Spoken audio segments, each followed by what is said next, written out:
Assalamualaikum warahmatullahi wabarakatuh. Nama saya Muhammad Ihya Ulumuddin Falevi. Di video kali ini saya akan menjelaskan jawaban kuis 1 mata kuliah teori grup hingga saya. Langsung saja untuk soal nomor 1, jelaskan semua subgrup dari yang pertama Z12. Nah, di sini kita tahu bahwa Z12 itu isinya adalah kelas 0 sampai kelas 11.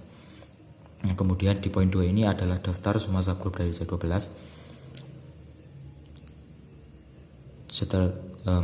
Di sini kita melakukan perhitungan seperti yang sudah dibahas pada saat perkuliahan, dan kita peroleh hasil kelas 0, kemudian kelas 1 yang juga sama dengan kelas 5, kemudian sama dengan subgrup dari kelas 7 juga, dan sama dengan subgrup dari kelas 11, dan seterusnya sampai ini subgrup dari kelas 6. Yang kedua yaitu subgrup dari D12. Nah, di sini kita tahu bahwa D12 itu isinya adalah 1 sampai SR pangkat 5. Nah, ini adalah daftar semua subgrup dari D12. Sama juga kita lakukan perhitungan dan memperoleh hasil seperti yang sudah ada pada poin kedua ini. Lanjut ke soal nomor 2, misalkan G adalah grup yang dibangun oleh dua unsur X, Y dan memenuhi beberapa relasi sebagai berikut. X, Y, dimana X pangkat 4 sama dengan 1, X pangkat 2 sama dengan Y pangkat 2, X kali Y sama dengan Y kali X inverse. Nah, untuk yang pertama yaitu daftar semua unsur dari G dan berikan penjelasannya. Jadi kita akan mendaftar semua unsur yang ada di G.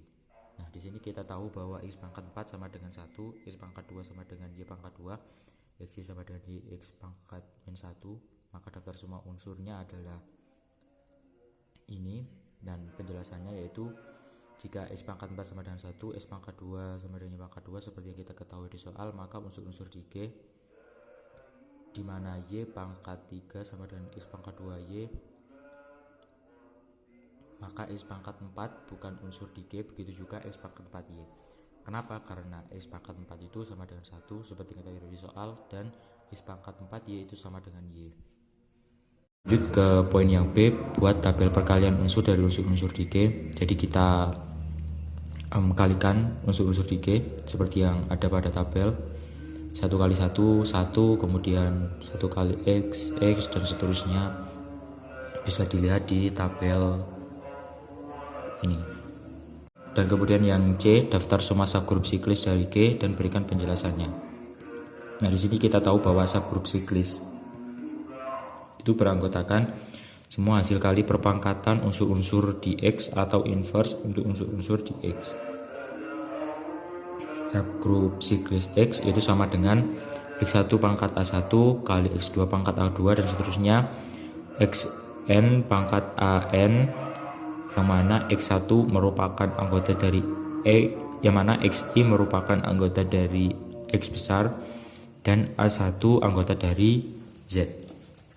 Subgrup siklis dari G kita peroleh 1, kemudian ada X, X kuadrat, X pangkat 3, Y, dan XY.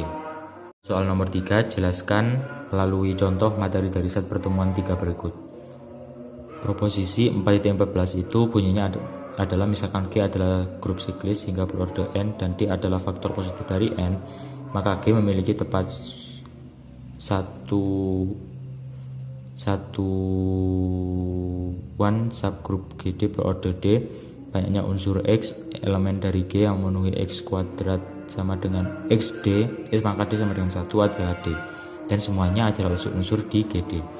Nah, yang pertama misalkan Z6 ini adalah grup siklis hingga berorde 1, sehingga kita peroleh Z6 itu kelas 0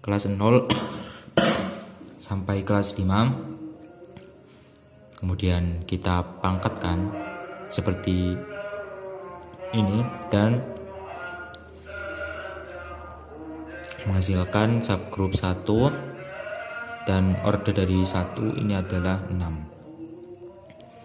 Nah, karena Z6 sama dengan subgrup dari 1 dan orde dari 1 sama dengan 6, maka terbukti Z4 memiliki tepat satu subgrup berorde 4 dan semuanya adalah unsur-unsur di GD. Yang proposisi 4.15 bunyinya adalah misalkan G adalah grup siklis hingga periode N dan G sama dengan subgrup dari G kecil, maka H sama dengan subgrup dari G pangkat I kecil berorde N per D dengan D sama dengan FBB dari I, N. Nah, penyelesaiannya contohnya itu misalkan G adalah subgrup dengan orde 12, maka subgrup dari G adalah perpangkatan G pangkat K di mana FBB dari K, 12 sama dengan 1. Yang mana G pangkat 5, G pangkat 7 dan G pangkat 11. Nah, dalam kasus tertentu dari penjumlahan grup siklis Z12, subgrupnya adalah bilangan bulat. Sekian dari saya. Mohon maaf apabila ada salah kata. Wassalamualaikum warahmatullahi wabarakatuh.